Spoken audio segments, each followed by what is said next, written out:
सेकना। और उनको पता नहीं कि सेक बोलिए सारे सेक दो। तो मैंने कहा ऐसा तो मैं कहीं सेकता। तो मेरी हालत ये थी कि मुझे रात के 3 बजे से कभी कोई सर्दी का ज्यादा असर हुआ तो मुझे सांस उठना शुरू होती थी, सांस शुरू हो जाती थी और छींके आना। और मेरा ये हाल था कि गर्मी के मौसम में, सर्दियों की बारिश की छोड़ दो, गर्मी के मौसम के अंदर मैं बगैर पंखे के सोता था और उस पर पूरा ये कि गर्म टोपी पहनता था।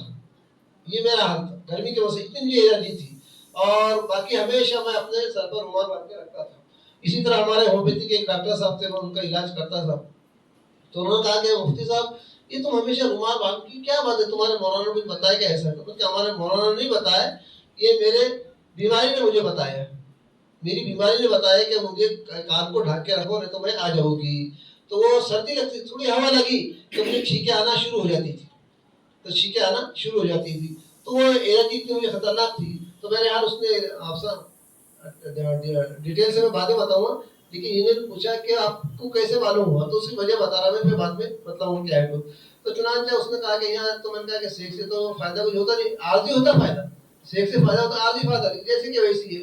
तो कहा कि नहीं यहाँ आगे देखो। चलो मैंने बहुत एलोपैथिक इलाज किया, होम्योपैथिक इलाज किया, बहुत इलाज किया मैंने, लेकिन मुझे कोई फायदा नहीं हुआ।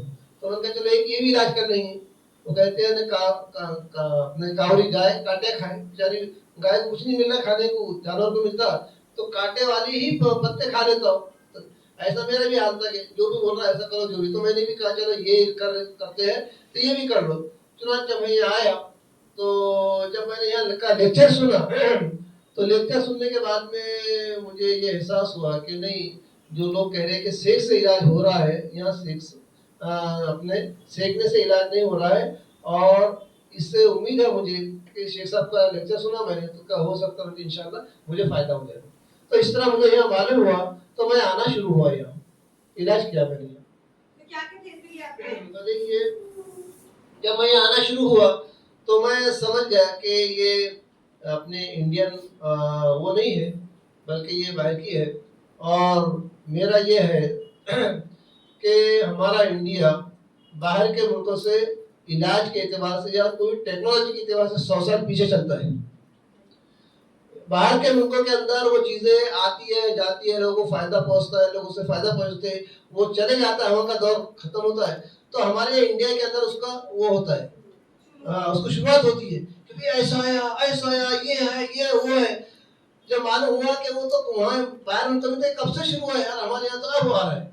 तो जब ये इलाज है तो आपको तो पता ही है कि यहाँ सब ये अपने कोरियन थेरेपी है, कोरियन का इलाज है।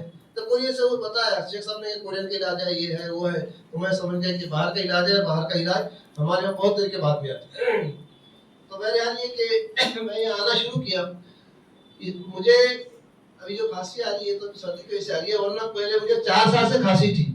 मैंने गले के डॉक्टर को बताया, ये बताया वो बताया, वो इलाज किया, कोई फायदा नहीं हुआ। इसी तरह मुझे एलर्जी जो हुई तो उस जमाने के अंदर मैं हमारे एलर्जी मैंने टेस्ट किया। उस वक्त टेस्ट करने के 1000 रुपये लेते थे डॉक्टर लोग। तो मैंने टेस्ट किया तो बोले आपको एलर्जी सर्दी की इसकी है। तो ठीक है, दवा हुआ तो बोले आपको दवा ना दिल्ली से बुलाना पड़ेगी। बोले हम मलकापुर में रहते थे तो मुझे दिल्ली से बुलाना पड़ेगी और 2500 या 3000 रुपये ऐसे कुछ बता के इतनी की दवा आती है। तो ठीक है, लेकिन उनका जो इलाज किया उससे फायदा नहीं हुआ। मैंने इसी तरह